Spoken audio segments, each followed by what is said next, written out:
మేమందరం ప్రోగ్రామ్స్ చేసినప్పుడు ప్రజల నుంచి ఏదైతే స్పందన ఉండేనో సిఎన్ రెడ్డి గారికి చాలా అద్భుతమైన స్పందన ఉండే.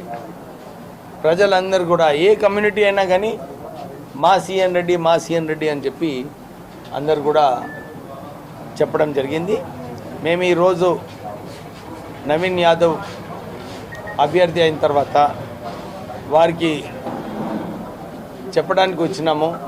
పార్టీ మీకు ఏదైతే హోదా ఉందో, పార్టీలో మీరు ఏదైతే పని చేయాలో పార్టీ మిమ్మల్ని చూసుకుంటుంది.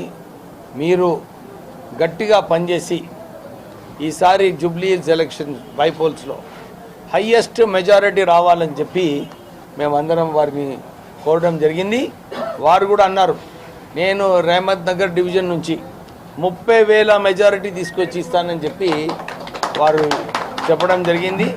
సో మేము కూడా మా విశ్వనాథన్ గారు, ఏఐసిసి సెక్రటరీ గారు, మా మంత్రి గారు పొన్నం ప్రభాకర్ గారు, ఫహీం గారు, రామరెడ్డి గారు, మేమందరం కూడా వారిని రిక్వెస్ట్ చేశాము.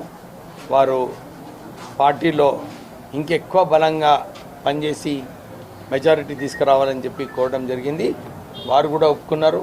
ఎందుకంటే వారి పనితీరు చూసిన తర్వాత నిజంగా రాజకీయ నాయకులు నేర్చుకోవాలి ఆయన దగ్గరికి వెళ్ళి, ఎట్లా పని చేయాలి, రెస్పాన్స్ ఎట్లా ఇవ్వాలి, ఏదైనా క్వశ్చన్ అడిగినప్పుడు ఇమ్మీడియట్లీ వారు స్పందించేవారు అనమాట. ఇక్కడ ఈ ప్రాంతంలో ఏమన్నా కావాలంటే వారి అభివృద్ధి కార్యక్రమం ఇప్పుడే ఒక సోదరుడు చెప్పినాడు, సార్ పోయిన 2 సంవత్సరాల నుంచి వారి హయాంలో ఇన్ని అభివృద్ధి కార్యక్రమాలు అయినాయని చెప్పి మా కార్యకర్తలు చెప్పడం జరిగింది.